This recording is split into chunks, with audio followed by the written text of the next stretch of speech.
Olá, meus nobres guerreiros e nobres guerreiras.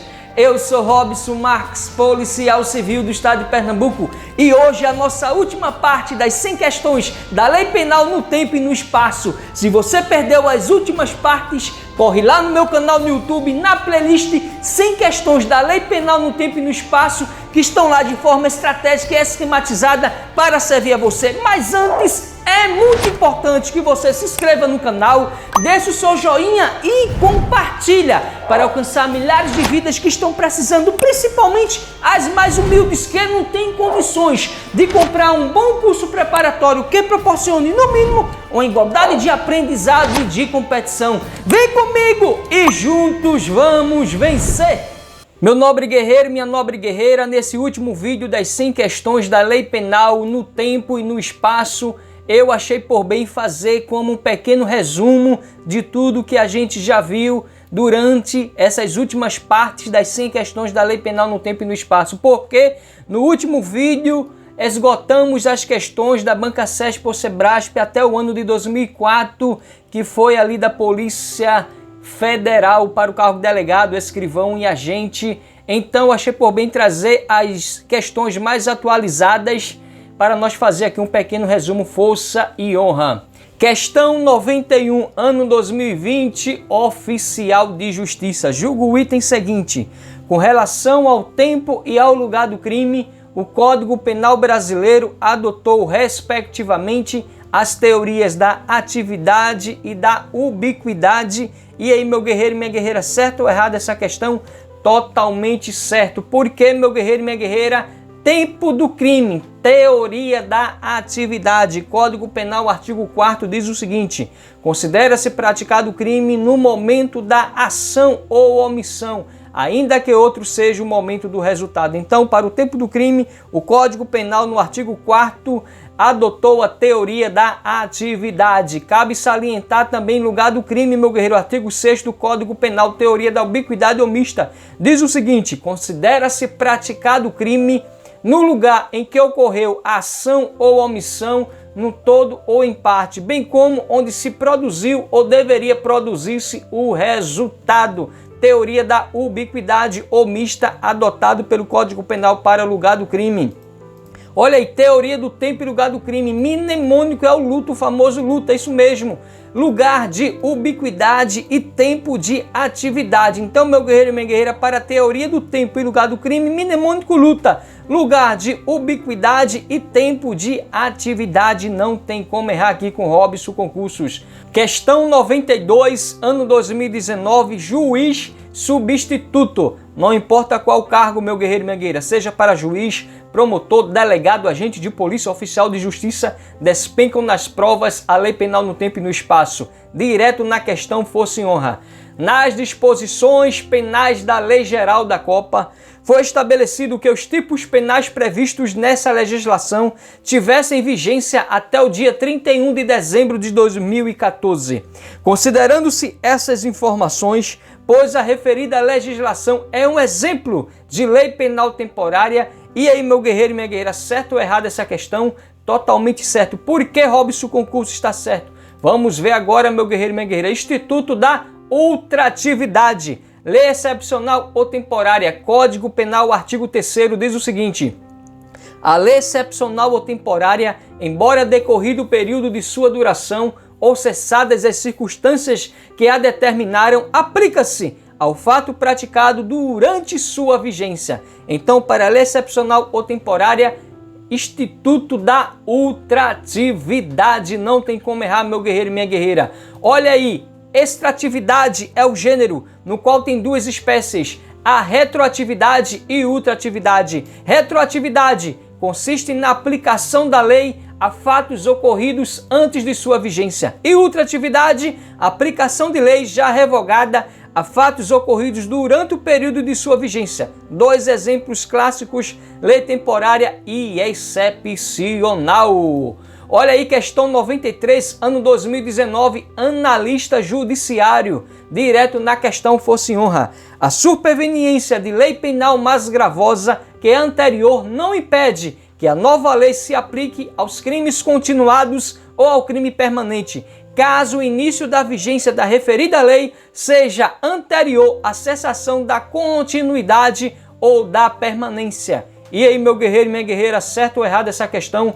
Totalmente certo. Por quê? Vamos ver aí, súmula 711 do STF diz o seguinte: a lei penal mais grave aplica-se ao crime continuado ou ao crime permanente, se a sua vigência é anterior à cessação da continuidade ou da permanência. Decore essa súmula, tatue ela no seu braço, porque despencam na prova, meu guerreiro e minha guerreira. Lei penal mais grave aplica-se sim ao crime continuado ou ao crime permanente, se a sua vigência é anterior à cessação da continuidade ou da permanência. Olha aí, crime permanente. Crime permanente é aquele cujo momento da consumação se prolonga no tempo de acordo com a vontade do agente. Dois exemplos clássicos: sequestro ou cárcere privado.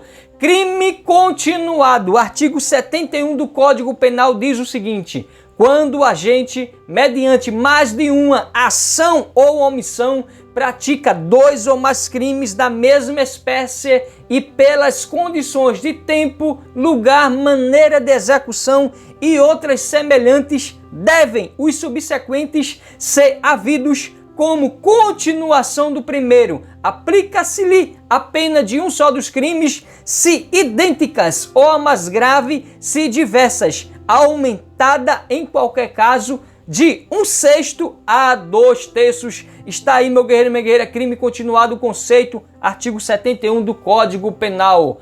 Olha aí, não esqueça, meu guerreiro e minha guerreira, no crime permanente existe apenas uma conduta que se prolonga no tempo. Já no crime continuado existem diversas condutas que separadas, pois constituem crimes autônomos. Não tem como errar mais aí a súmula 711 do STF, traduzindo crime permanente e crime continuado, força e honra.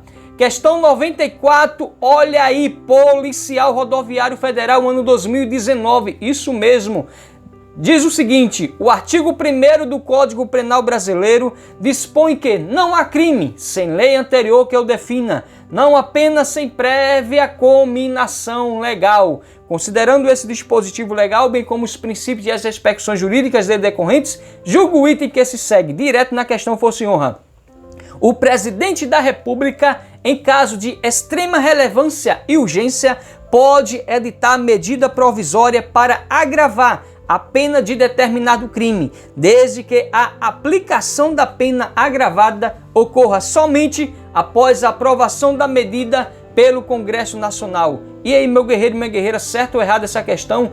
Totalmente erradíssimo. Por quê? Vamos ver aí, artigo 5º da Constituição Federal, inciso 39, diz o seguinte: não há crime sem lei anterior que o defina, nem pena sem prévia cominação legal. Logo, esse inciso 39, meu guerreiro e minha guerreira, traduz princípio da legalidade, isso mesmo, princípio da anterioridade e princípio da reserva legal. Não tem como errar. Ainda cabe salientar que esse inciso traduz também eficácia plena. Não há crime sem lei, princípio da legalidade anterior, princípio da anterioridade, nem pena sem prévia cominação legal, princípio da reserva legal. Não tem como errar, meu guerreiro e minha guerreira. Olha aí, Código Penal, artigo 1º, isso mesmo, não há crime sem lei. Olha aí, legalidade igual a lei anterior que o defina, anterioridade igual ao anterior, não há pena sem prévia cominação legal, reserva legal, criação de crime somente por lei, meu guerreiro. Artigo 1º do Código Penal, inciso 39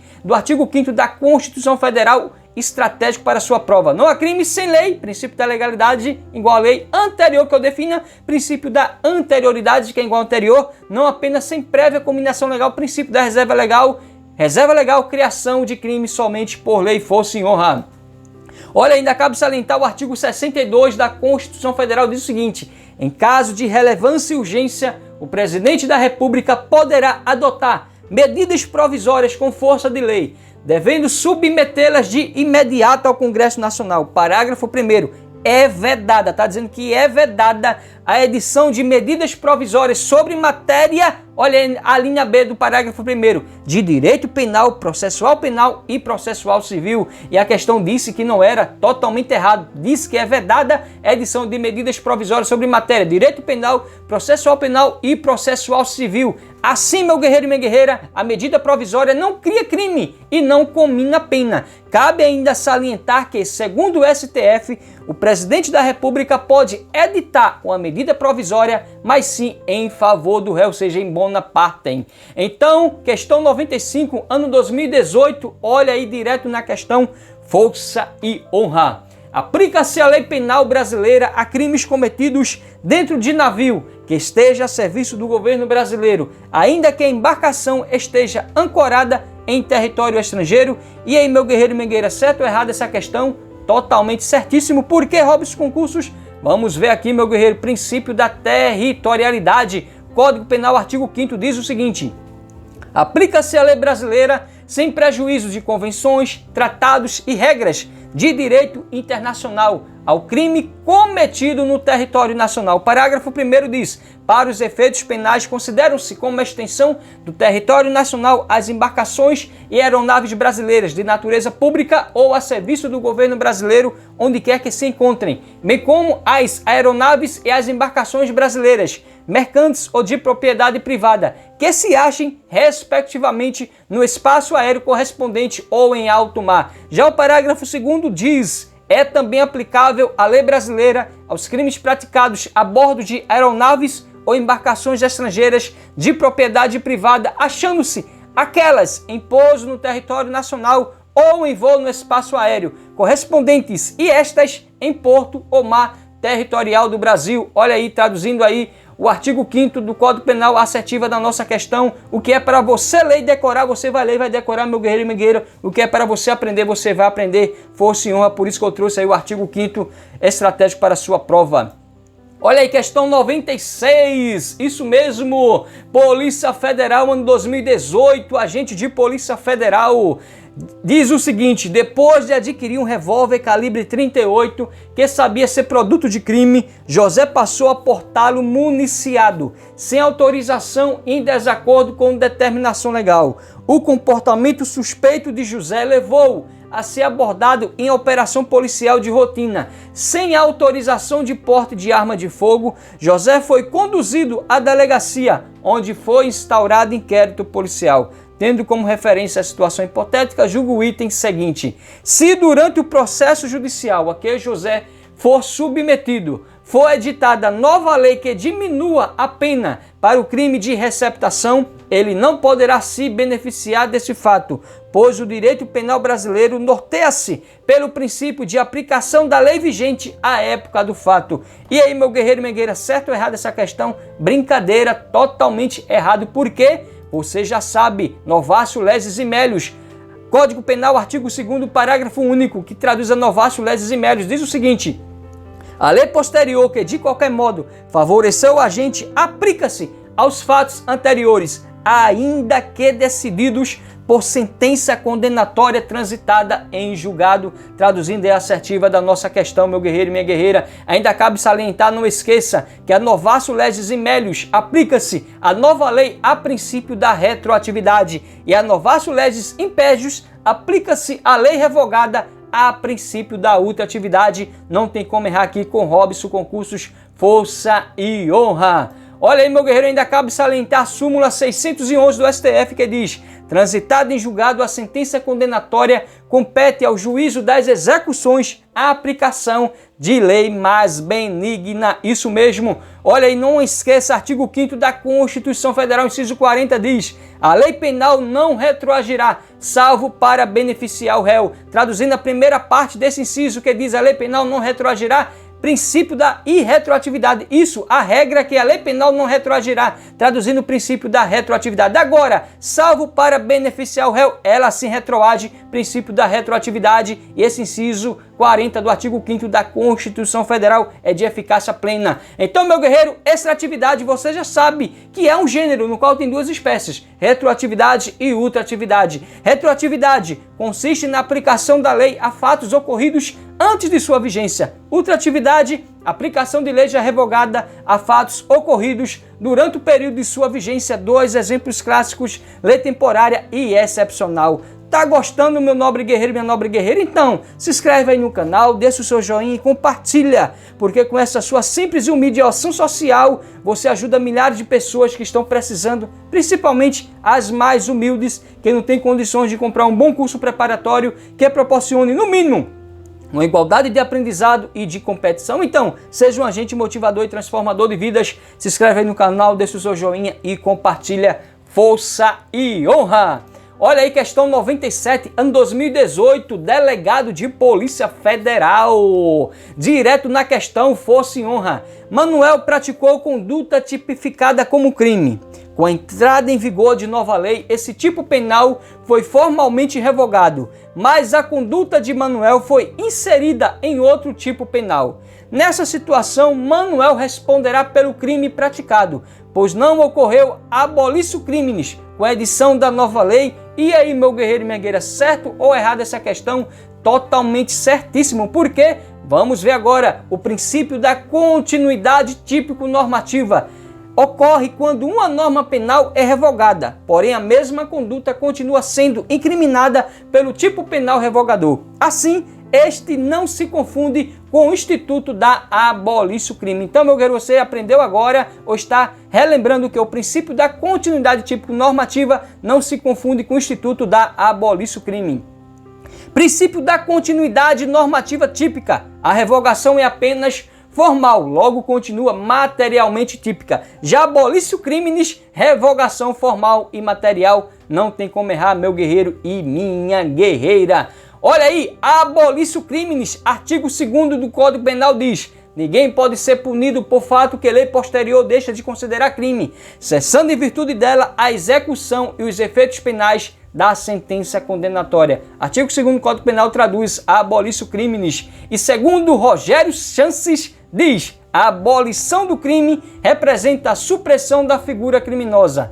Trata-se da revogação de um tipo penal pela superveniência de lei descriminalizadora. Isso mesmo, superveniência de lei descriminalizadora. Não tem como errar. Artigo 2º, abolício crimes, e segundo Rogério Chances, traduzindo tudo aí de forma estratégica e esquematizada para os nobres guerreiros, nobres guerreiras, força e honra. Olha aí, questão 98, ano 2018, delegado de Polícia Civil do Maranhão. Direto na questão, força e honra.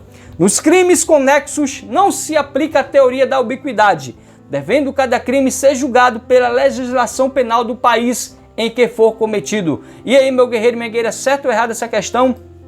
Totalmente certíssimo. Por que rouba os concursos? Vamos ver, meu guerreiro, não esqueça, os crimes conexos são crimes que estão relacionados entre si. Assim, logo não se aplica a teoria da ubiquidade omista, pois uma vez que não constitui unidade jurídica. Dessa forma, cada crime deve ser julgado no lugar em que foi cometido. Segundo Kleber Mason, não se aplica a teoria da ubiquidade em crimes conexos, crimes plurilocais, a ímpar, que são infrações penais de menor potencial ofensivo, crimes falimentares e atos infracionais. Não tem como errar, meu guerreiro e minha guerreira. Olha aí, questão 99, ano 2016, Polícia Científica do Estado de Pernambuco. Direto na questão, força e honra. De acordo com o princípio da representação, a lei penal brasileira poderá ser aplicada a delitos cometidos em aeronaves ou embarcações brasileiras privadas, quando estes delitos ocorrerem no estrangeiro e aí não forem julgados. E aí, meu guerreiro e minha guerreira, certo ou errado essa questão?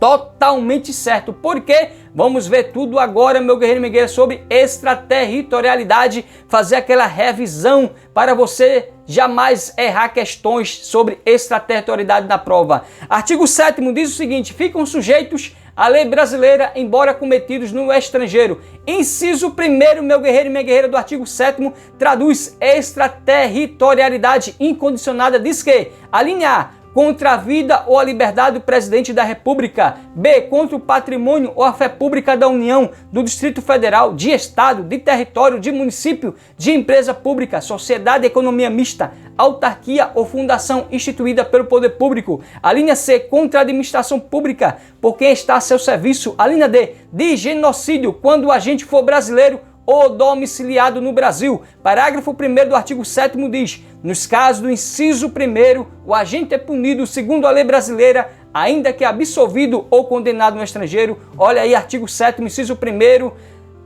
traduz extraterritorialidade incondicionada. Ainda cabe salientar, meu guerreiro e minha guerreira, que o inciso 1º, as alíneas A, B e C, traduz o princípio da proteção ou da defesa ou real. E já a linha D traduz o princípio cosmopolita ou da justiça universal.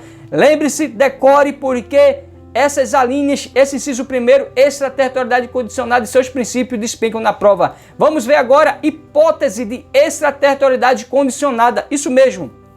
O inciso 2º do artigo 7º diz: os crimes, a linha A, que por tratado ou convenção o Brasil se obrigou a reprimir. O B, praticados por brasileiros. O C, praticados em aeronaves ou embarcações brasileiras, mercantes ou de propriedade privada, quando em território estrangeiro e aí não sejam julgados. O parágrafo 2º do inciso 2º do artigo 7º diz: nos casos do inciso 2º, a aplicação da lei brasileira depende do concurso das seguintes condições. Por isso, meu guerreiro e minha guerreira, além de cometer os crimes do inciso 2º, tem que estar dentro do parágrafo 2º, porque traduz extraterritorialidade condicionada. É uma condição: entrar o agente em território nacional, ser o fato punível também no país em que foi praticado, está o crime incluído entre aqueles pelos quais a lei brasileira autoriza a extradição. A linha D, não ter sido o agente absolvido no estrangeiro ou não ter aí cumprido a pena. A linha E, não ter sido o agente perdoado no estrangeiro ou por outro motivo não está extinta a punibilidade segundo a lei mais favorável. Ou seja, praticou os crimes do inciso 2º, tem que estar dentro das condições do parágrafo 2º, porque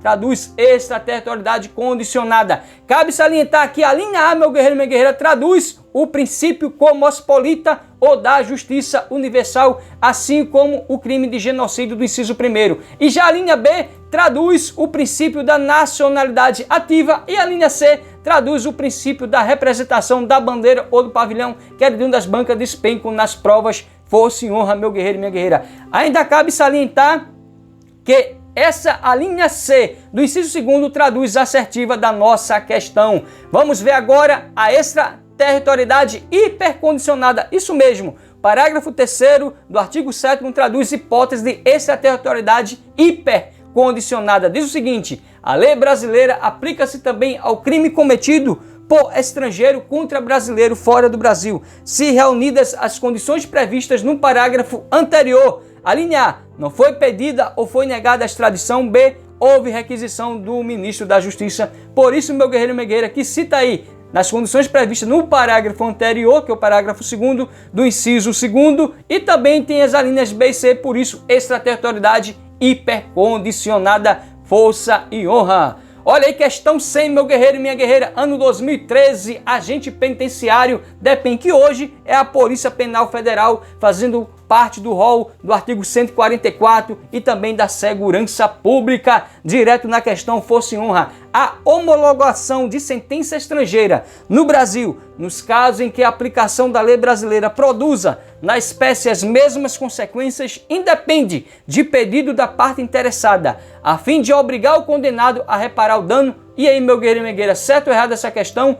Totalmente errado. Por que, meu guerreiro e minha guerreira? Você agora vai aprender ou relembrar ou decorar artigo 9º, que trata de eficácia de sentença estrangeira do Código Penal. Diz o seguinte: a sentença estrangeira, quando a aplicação da lei brasileira produz na espécie as mesmas consequências, pode ser homologada no Brasil para: inciso 1º, obrigar o condenado à reparação do dano, a restituições e a outros efeitos civis. B, sujeitá-lo à medida de segurança. Parágrafo único diz: a homologação depende, a linha A, para os efeitos previstos no inciso 1º de pedido da parte interessada. B, para os outros efeitos da existência de tratado de extradição com o país de cuja autoridade judiciária emanou a sentença ou na falta de tratado de requisição do ministro da Justiça. Por incrível que pareça, artigo 9º estratégico também despenca nas provas. E, meu guerreiro e minha guerreira, a linha A do parágrafo único que diz a homologação depende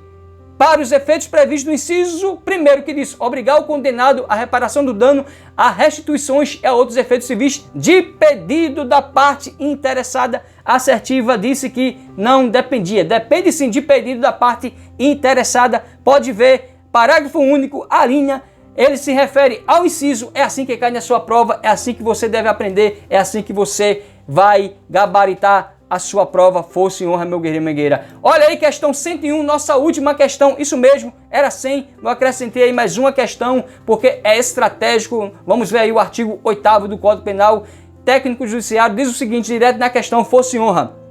Considere que Maria seja condenada ao pagamento de multa por crime praticado no estrangeiro e pelo mesmo delito seja igualmente condenada no Brasil, a pena privativa de liberdade. Nessa situação, a pena de multa executada no estrangeiro tem um cordão de atenuar a pena imposta pela justiça brasileira. E aí, meu guerreiro e minha guerreira, certo ou errado essa questão? Ah, está com dúvida? Vou ler de novo. Considere que Maria seja condenada ao pagamento de multa por crime praticado no estrangeiro e pelo mesmo delito seja igualmente condenada no Brasil, a pena privativa de liberdade. Nessa situação, a pena de multa executada no estrangeiro tem um condão de atenuar a pena imposta pela justiça brasileira. E aí, meu guerreiro e minha guerreira, certo ou errado essa questão? Totalmente certo. Por que rouba os concursos? Vamos ver, olha aí, meu guerreiro. Pena cumprida no estrangeiro. Código Penal, artigo 8º, diz o seguinte: a pena cumprida no estrangeiro atenua a pena imposta no Brasil pelo mesmo crime, quando diversas ou nela é computada quando idênticas. Não tem como errar. A pena cumprida no estrangeiro atenua a pena imposta no Brasil pelo mesmo crime, quando diversas ou nela é computada quando idênticas, meu guerreiro e minha guerreira. Olha aí, rouba os concursos, pena cumprida no estrangeiro é o mnemônico SIDA. Isso mesmo, meu guerreiro. Mnemônico SIDA.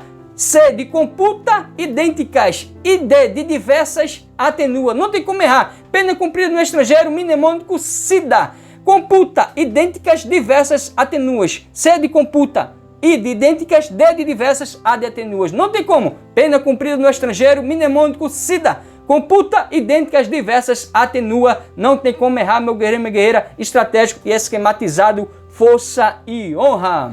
Meus parabéns, nobres guerreiros e nobres guerreiras. Graças ao bom Deus, chegamos ao final da nossa última parte das 100 questões da Lei Penal no tempo e no espaço. Continue nessa força, nesse vigor, nessa esperança, porque no final, se você não desistir, a vitória é certa. Lembre-se, o grande caminho que você já percorreu não vai deixar em vão. Você é guerreiro, você é guerreira, você vai vencer. Acredite, eu que venho de bairros humildes, no quais as pessoas chamam de favelas, periferias, eu chamo de bairros humildes, eu venci, com você não vai ser diferente. Eu já fui vendedor de picolé, de pipoca, de maçã, de água mineral, de camarão na praia, já peguei muito frete com carro de mão, já fui servente de pedreiro, encanador, eletricista, pintor, já servi as Forças Armadas, já fui carteiro, policial militar do estado de Pernambuco por quase 10 anos e atualmente sou policial civil do estado de Pernambuco. Se eu que venho de bairros humildes venci, com você não vai ser diferente. Você é guerreiro, você é guerreira, acredite, você está perto da vitória. Só tenha mais um pouquinho de paciência, de resiliência, de constância nos estudos, de fé, de esperança,